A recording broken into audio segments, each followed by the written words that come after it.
Hello and welcome to another episode of I Draw, You Watch, the weekly show where I draw one of my comic strips from snappedcontroller.com and talk over the top of them about nonsense, generally faffing around while the artwork goes on, and you watch how I do this thing. This week the comic is about Game of Thrones, so I'm going to be predominantly talking about Game of Thrones. So if you're not interested in Game of Thrones, I don't know why I keep pausing beforehand. Odd. So if you're not interested in Game of Thrones, then maybe just mute this and watch the artwork, or just skip this episode altogether. You know, or if you really love Game of Thrones, you hate artwork, listen to it like a podcast. I don't know, whatever you want to do. I mean, I'm just saying.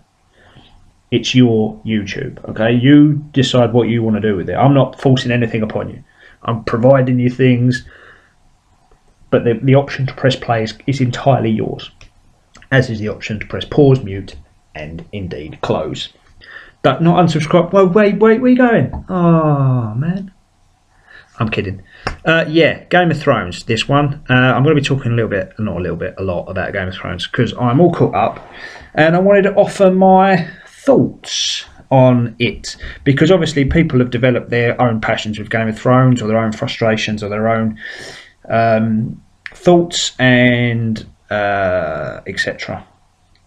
over the period of 4 years that it's been going on. Whereas I have come along and started watching it a couple of months ago and went bosh, done, and now I'm all caught up. So I swallowed the whole lot in one go, pretty much. So I've got some thoughts around it. First of all, let's talk about the comic strip. The comic strip is basically my descent into Game of Thrones, to an exaggerated extent. And it's kind of like in the first week you're like, oh my god. In the second week you're a bit more accustomed to it, and in the third week you're fully engrossed in the whole atmosphere of it. And it's based around Shush, and it's based around my utter hatred of the character of Joffrey. Now, I know good and well that there are plenty of people out there that hate Joffrey. Obviously, he's there to be hated. He's a villain. He's one of the most villainous people. He's a sadistic, spoiled little sod that has had his own way and knows he can get away with it because of his family and his power, and obviously once he becomes king, his influence. At the same time, I'm sure there are evil little shits out there that like Joffrey and think that his bastarded little antics are fun. I'm not one of them. I hate him. And by the way, let's start right now. Game of Thrones, I'm talking about it up to the current episode. So if you haven't seen it, spoilers, don't tell me spoilers. I'm going to be spoiling it. I'm going to be talking about the story, so fuck off. I don't give a shit, fuck off. I'm going to be talking about it. Okay, so his death, I wanted to be magnanimous. I wanted it to be such an event. I wanted it to be the most epic. I wanted to see someone literally grab him by the neck with both hands and then pull his head off and then throw it like a basketball, like Kareem Abdul-Jabbar doing a sky hook into some kind of hamper. That would have been cool, but instead he was poisoned like a little girl, and by that fucking I'm going to be referring to a lot of characters as what they look like or what they do, because I can't remember all of the names. I probably would, but anyway. So Tashi Geezer, who seems to be killing off everyone. He was the same geezer who influenced Stark's death by double crossing him. Baelish, that's his name, Lord Baelish. He was the poisoner, and Tyrion got done for it, but whatever. That was just rubbish. He's dead, but that's not how I wanted him to die. I wanted him to be grand. In the books, it may seem more grand, but I would rather have had a Dothraki rip his head off. That's just me. It would have been much more of a climax to his absolute shitty attitude that he had. So that's why that's what the comic is. It's basically my ode to Joffrey and what I would rather have happened. Incidentally, in the final panel, that is actual Dothraki that I've written. I've not just made up, I've not just put nonsense in there. I looked up in the Dothraki dictionary the words, and it says something along the lines of, I can't remember now, but it says something along the line, you can look it up, bring me his beating heart, or bring me his heart, or bring me that boy's heart, something like that. Bloody heart, yeah, it might be bloody, I think it might be bloody heart, I don't know, anyway, that's what it is. So yeah, that's the comic. Yeah, so there's a lot of characters in this thing. I mean, a lot. I did a quick tot up when I wanted to do a tweet, because basically, having all caught up, I now give a fuck about precisely, this is an accurate figure, 3 characters. So I did a little tot up of how many there are, alive and dead, main people, like people not just, you know, your little like your whores that are in it for a little bit. I mean, like proper characters that have a fair few scenes per episode and have had episodes about them sometimes. There was about 63 I came at so far, and I know that they haven't done book-wise. One of my friends was saying that there's a whole Dorne thing, like DORN, that they haven't touched on yet, really. That he's hoping they don't because it's boring. And then obviously there's still what's to come. I haven't read any of the books. I've read a couple of the excerpts, and I've read a couple of like the wiki entries, just to find out what happens to certain people, because some stuff it was getting on my nerves, and I just wanted to be like, are they going to be dead soon, because this is getting on my nerves. And you know, they either were or they weren't or whatever. So yeah, I had a look at that, and that is one hell of an excellent face for a surprise. I'm really proud of that. I've got to say it's like the shock factor, because there is shock factor in it. No, where am I? Yeah, so I did read, because obviously when you get into a TV show like this and it's based on a book, you want to pick up the book and see, because I'm a reader. I've you know, Dragonlance, I've read a lot of those books, not just the I've said this before, I'm going over it again. Anyway, yeah, I read I read some of the Gears of War. Gears of War? Where am I? What's going on? The Game of Thrones books, sorry, the Song of Ice and Fire books. And yeah, they're detailed, and I would fall asleep reading it. I couldn't go through that level of detail on, you know, the drippings of moisture on things and how many candles, etc. So I'm going to give them a miss. I'm just going to stick to the show. And I've noticed, even ever so slightly, that the show has gone off book, which is fucking awesome, because some of the things that happen I don't want to happen, and I'm hoping they don't, based on what happens in the books. So yeah, I'm hoping that they take their own identity now, the show, just because I wish they'd done it before, because honestly I do think Joffrey's death should have been much more of a thing, because we built up, because for you lot it would have been like 3 years, nearly, 3 years of this build up to his death, with him being an absolute arse, and the payoff is just not, I mean, you must admit, if you watched it, that poison scene was just awful. It was just shit. It was just like, oh, he's choking and now he's dead. What? Like someone should have run up and stabbed him in the eyeballs or something. it just wasn't as satisfying. And I know that sounds morbid, that you'll be satisfied with someone's death, but when they've been, he is evil, like pure evil. He had one whore beat another whore with like a chain, while he pointed a crossbow at them. So if they stopped, he would fire it. And he just sat there and watched that. I mean, he's a disturbed little fuck. He said he was going to let someone live, and then when it came to it, he didn't, and he just let him die in front of his daughters. It's just nuts. Anyway, so yeah, 63 characters. That's a lot of characters, and when you don't care about 60 of them, it makes for a pretty tedious show sometimes.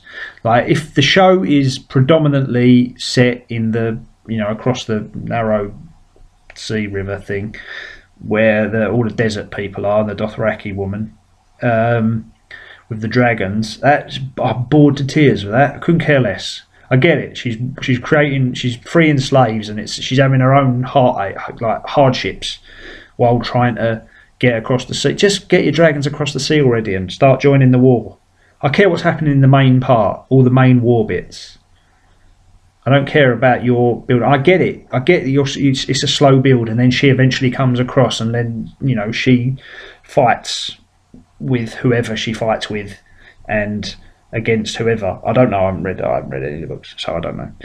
But I gather that she's going to come across with dragons, and she'll join up with someone, and she'll either be fighting against the Lannisters or the White Walkers or whoever. I don't know.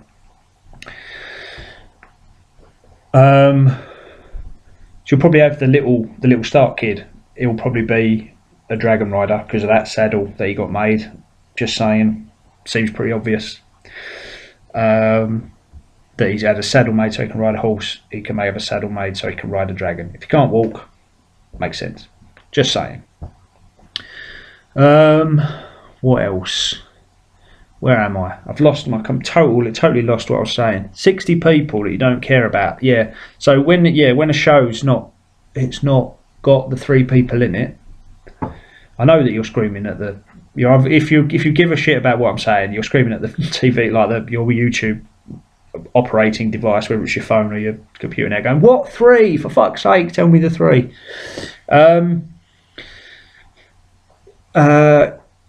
The 3 people that I give a shit about are Arya Stark, the Hound, and Tyrion. Obviously Tyrion. Everyone loves Tyrion. He's just the breath of fresh air. He's funny. He's witty. The dialogue is clever. Whether the dialogue is ripped straight from the books, in which case a fantastic writing, or whether it's the actual screenplay that's twisted it, again fantastic writing. Whoever wrote his lines, whether it be from the book or it's adapted in the screenplay, it's brilliant. It's the sort of reason I like The Newsroom, because the dialogue is fantastic. It's the same reason I like Californication, the TV show, not the song. The song by Red Hot Chili Peppers is shit. The TV show Californication, the writing it's just brilliant. It's brilliantly written, and that's why I like it. To an extent, series 1 and 2 of Sherlock as well. Not so much series 3, which was awful. To an extent, Elementary as well. Anyone who plays someone smart like that they do well. Anyway, Tyrion, he's a fun character. He's really, because he's articulate and a lot of the people in the show aren't. It just works, and it's fantastic to watch him and to see him constantly being downtrodden. You just hope that if there's a light at the end of the tunnel and he does become some kind of, he gets some kind of justice out of it all. He probably won't, because everyone fucking dies in this show, especially everyone good. Everyone evil, the people that get other people killed, and the people that fuck their brothers, and the people that steal the crown. These are all people that manage to carry on going, and they continue to spread their nasty fucking hatred and all their manner of evil deeds. The other 2 people that I give 2 shits about are Arya and the Hound. Never thought that I'd care about the Hound early on, but as probably sort of towards the end of series 2, you start getting a hint of this guy is, he does not give a fuck really about anything, and he kind of doesn't really care for the king. He knows that the king's a big old knobhead, and anyone who thinks the king's a knobhead is okay in my book, which is why I started enjoying some of the banter that he had with people. And then when he obviously rides off and meets up with Arya, the interaction between them two is fantastic. And I'm glad that they've gone off book, because in that scene in the inn where he fights with the guys who stole Arya's sword, he gets wounded in that, and the wound gets infected and he dies. But he didn't get wounded in that one, in the TV show. However, like a week later or 2 weeks later, he does get bitten by that fucking retard from the cage, and that it's hinted that that's infected, although Arya did say she would tend to the wound. So it's all a bit up in the air as to whether or not they're loosely following the book by getting him in. So I'm hoping he doesn't die, because then I'll be down to 2. And I don't think Arya is quite ready to be running around the world on her own yet. Although I've read about what happens to her as well, just to see how far off book they go with that. It'd be good if she could. I mean, that's the thing. When she was making her list of people that she wanted to kill, it would be good if she did go back and like murder all the Lannisters, like including Joffrey. That'd have been cool if she was the one who went in there and like jabbed her little rapier fucking right up his larynx. In any case, she's good. She's sort of been hardened to not give a fuck about anybody now, which is cool. And hopefully the show sort of sticks around the rest of them. There's a lot of other characters in there that a lot of people care about, like Jon Snow. Everyone think up north and all that, but I just couldn't give a shit. Couldn't really give a shit about anything else now. Fucking phone ringing all the time. Why do people keep on fucking ringy? Pain in my. I'm just gonna let it ring out. Hello, your call cannot be taken at the moment, so please leave your message after the tone. Good. See, no one in. Don't ring back. Okay. What was I talking about? Yeah. There's a lot of, the thing is, I think a lot of the interaction was always around the actual main city, which I can't remember for the life of me now. King's Landing. And now that it's not sort of around King's Landing, it's all over the place. It's kind of disjointed. When it was all pretty much predominantly people were converging on King's Landing, and that was the focal point of, like, if they go by the book, Tyrion's going to be sent away from King's Landing, and there's going to be absolutely no one in that main part that anyone gives a shit about. Well, maybe people do give a shit about the Lannisters and what's left there, but I don't. Couldn't care less. It became pretty obvious early on as well not to get too attached to people, because every fucker dies. When I started watching it, everyone was like, "Oh man, you wait till the end of series 3. That's just the shocking moment. Oh, end of series 3. That's the one. That's the shocking moment." And I'd heard about this Red Wedding via Twitter when it happened. Everyone was like going, "Oh, Red Wedding! Oh my god, Red Wedding!" I was like, "Yeah, I read the books. I knew it was coming, but God, it was so bad." So I kind of knew about it, but shush. I kind of knew about it, but everyone's like, "Yeah, man, you got you think it's fucked up?" And I was like, "Well, fucking each other, like brothers and sisters fucking each other, that's pretty bad." And they were like, "Oh, you got to wait, man. That ain't the worst of it. The worst part is."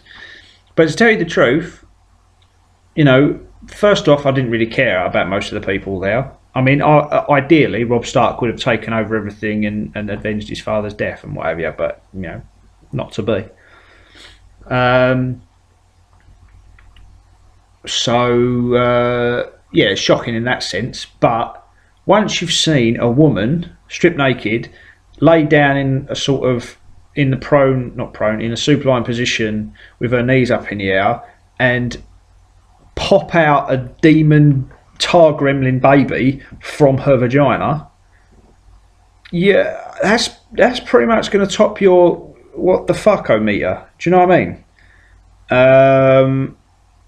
There's no amount of Red Wedding stabbingness can account for a woman who gives birth on her own to a tar gremlin that then disappears in a cavern as well, not even in comfort. It's like lays down on a rocky floor next to a sewer grate and then just farts out a tar gremlin. I mean, that's some nasty shit. So, I mean, it's not graphic, you don't see anything, but that's what's happening. Okay? And it literally crawls out of her as well. Jesus. That was, that spiked my, that was the spike of my what the fuck is going on with this show meter. Nothing else they could have done would have made any difference after that. It was it was for sure that was the main fucking. I mean, there's been some stuff. There's been plenty of stuff that's shocked, and there's been plenty of stuff that's been gruesome. But yeah, that was the one where you're just staring at the screen, going, "What did I just watch? What on earth did I just witness?" Tar gremlins, man. So very weird. That's pretty much all I've got to say about it. I will continue to watch it, especially while the people that are the interesting characters are still about. If they kill them off or move them on, and then they don't interact so much with the main cast, I can't see myself sticking with it, just because it's. No one wants to sit there and watch a show where they don't actually care about any of the characters in it. That's one of the main things for me. I have to care about at least someone in it to pique my interests. So yeah, that's it. Hopefully you've enjoyed this take on it. Hopefully you've enjoyed this comic, which is loosely based on my reactions to the initial couple of, probably first series of the show. And if you like it, share it, tell your friends, and say, look at this guy's crazy Gears of War again. What is the matter with me? I don't know what way is up at the moment, apparently. My Game of Thrones comic, look at this weird Game of Thrones comic, man, it's funny, go and look at his stuff, and then maybe I can become rich and famous and stop having to unblock toilets for a living, which it's not great, but it pays the bills, so I can't complain. Thank you very much for watching. I'm going to let this play out slightly faster now that I'm colouring, because that's all you've got to see, and I will see you next week on I Draw You Watch. Obviously the XCOM videos and the Ripper videos will continue Mondays and Thursdays, intermittent nonsense. Oh, and don't forget to check back next week, or from Monday the 9th, when there'll be plenty of intermittent nonsense every time I see something from E3. There'll be loads of intermittent nonsense about E3. I'm going to try and put as much as I can out there when I see videos, when I see playthroughs, this, that and the other, surprises. Hopefully it'll be a great event, and we'll get a load of new stuff that will actually make us want to go out and buy PS4s and Xbox Ones, because at the moment no one gives a shit. And we can get excited about what's coming up in games again for the new consoles. I will have a massive sort of live blog that I will be doing and uploading as the event goes on the Monday. For the main conferences, the 5 main, Microsoft, Sony, Ubisoft, EA and Nintendo. And I'll have a comic about it as well probably on the Tuesday, so that the people can have the blog attached to the comic, and then you can see you can have something jovial about it. But yeah, for the YouTube channel, it'll be a lot of intermittent nonsense with my reactions as to what I am seeing, and and to what nonsense I'm. What nonsense I can come up with. Alright, I'm off.